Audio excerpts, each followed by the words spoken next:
Assalamu alaikum. This is Aizal Ahmed and welcome to Horror Discussions. Friends, आज जो horror incident मैं आप लोगों के साथ डिस्कस करने वाली हूँ, ये वाकया कतर में अमीना के साथ पेश आया था। फ्रेंड्स, आज की ये स्टोरी बहुत ही ज़्यादा स्केरी है, इसलिए इसको एंड तक ज़रूर सुनिएगा। लेकिन उससे पहले फ्रेंड्स, मेरी आप लोगों से रिक्वेस्ट है कि प्लीज़ मेरे चैनल को सब्सक्राइब करके मेरी वीडियोज़ को ज़्यादा से ज़्यादा लाइक एंड शेयर ज़रूर कीजिएगा। और अगर आप लोग भी अपना कोई हॉरर इंसिडेंट मेरे साथ शेयर करना चाहते हैं तो आप लोग इस ईमेल पर शेयर कर सकते हैं। मैं हमेशा से पैरानॉर्मल चीज़ों पर बहुत ज़्यादा बिलीव करती हूँ।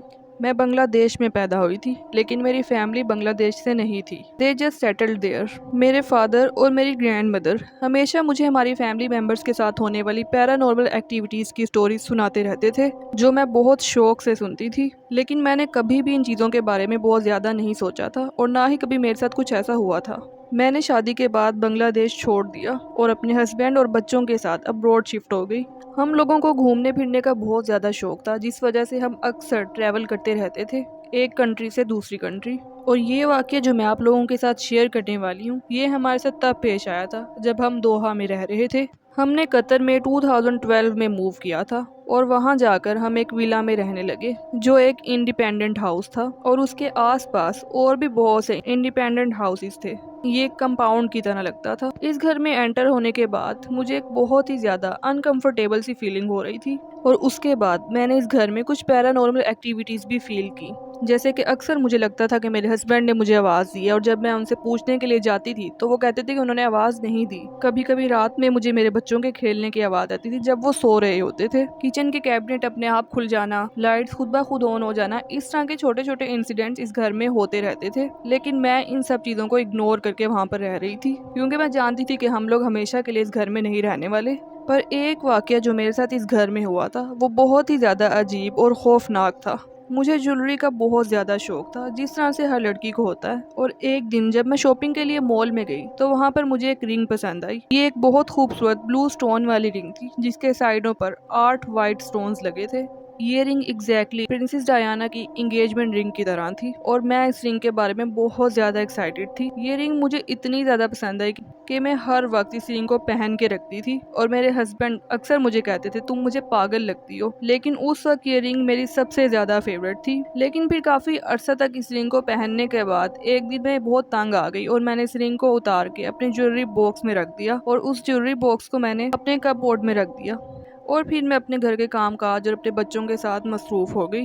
अब थोड़े अरसे के बाद मुझे फिर से वो रिंग याद आई और मेरा दिल चाहा कि मैं दोबारा से उस रिंग को पहनूं। और जब मैं उस रिंग को लेने के लिए गई और मैंने अपने ज्वेलरी बॉक्स को निकाला तो मैंने देखा मेरी रिंग वहाँ पर नहीं थी।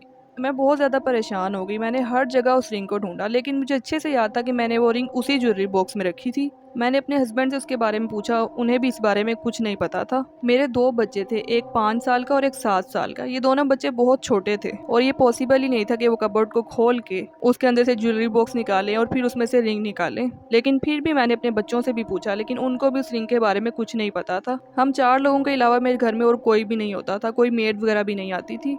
इसलिए मैं बहुत ज़्यादा परेशान थी कि आखिर मेरी रिंग गई कहाँ। लेकिन फिर मैंने सोचा हो सकता है मुझे भूल गया और मैंने गलती से कहीं दूसरी जगह पर रख दी हो और मैं इस रिंग वाली बात को फिर भूल गई। लेकिन कुछ अरसे के बाद मेरे साथ एक बहुत ही अजीब सी चीज़ हुई, जिसने मुझे बहुत ज़्यादा हैरान करने के साथ साथ मुझे बहुत ज़्यादा डरा भी दिया। मेरा जो 7 साल का बेटा था, उसे स्वीट जैम बहुत ज़्यादा पसंद था और वो हर रोज़ टोस्ट पर जैम लगाकर खाता था। और मेरी दादी माँ जो बांग्लादेश में रहती थी, वो खुद अपने हाथों से घर में ये जैम बनाया करती थी और ये जैम वो पार्सल के थ्रू मेरे घर भेजा करती थी। अब एक दिन जब मेरी दादी माँ ने मुझे वो जैम के जार्स भेजे तो मैंने उन जार्स को फ्रिज में रख दिया। और थोड़ी देर के बाद जब मेरे बेटे ने मुझसे कहा कि उसे टोस्ट पर जैम लगाकर खाना है, तो मैं जैम लेने के लिए फ्रिज की तरफ गई। मैंने फ्रिज से जैम का जार निकाला और उसको ओपन करके टोस्ट पे जैम लगाने लगी। अब जब मैं टोस्ट पे जैम लगा रही थी तो मुझे अचानक से उस जार के अंदर कोई चीज चमकती हुई दिखाई दी। मैंने सोचा इस जार के अंदर ऐसा क्या हो सकता है जो चमक रहा है। मुझे लगा शायद मेरा वहम है।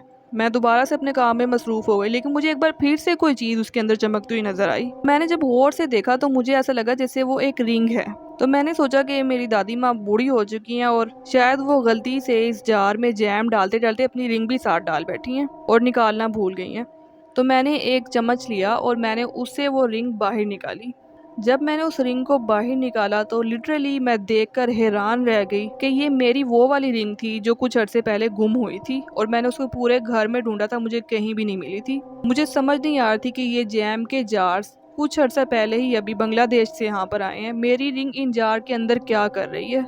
मेरे घर में मेरे बच्चे वो बहुत छोटे थे, वो इस तरह की कोई शरारत कर ही नहीं सकते हैं, ना ही मेरे हस्बैंड। तो इस रिंग को उस जार में देखकर मैं तो समझ गई कि ये किसी इंसान का काम नहीं, बल्कि जो जिन्नात मुझे इस घर में महसूस होते हैं ना, ये उन्हीं की शरारत। उन्होंने ही मेरे साथ ये शरारत की है, मेरी रिंग पहले गायब की और उसके बाद जब ये जार्स घर में आए तो इन जार के अंदर वो रिंग डाल दी। खैर, मैंने उस रिंग को अच्छी तरह से साफ़ किया। मैंने फिर दोबारा उसको अपने पास नहीं रखा, बल्कि मैंने उसको अपने घर से बाहर फेंक दिया, क्योंकि मुझे लगा था अगर उन जिन्नात को ये रिंग इतनी ज़्यादा पसंद है तो वो ये रिंग घर से बाहर जाके कचरे से उठा लें और लेकर यहाँ से चले जाएं जहाँ भी इन्होंने जाना है। मैं दोबारा इस रिंग को नहीं पहनूंगी। मुझे बिल्कुल भी आज तक इस बात की समझ नहीं आई है कि वो रिंग उस जार के अंदर कैसे गई, वो भी बिल्कुल बॉटम में।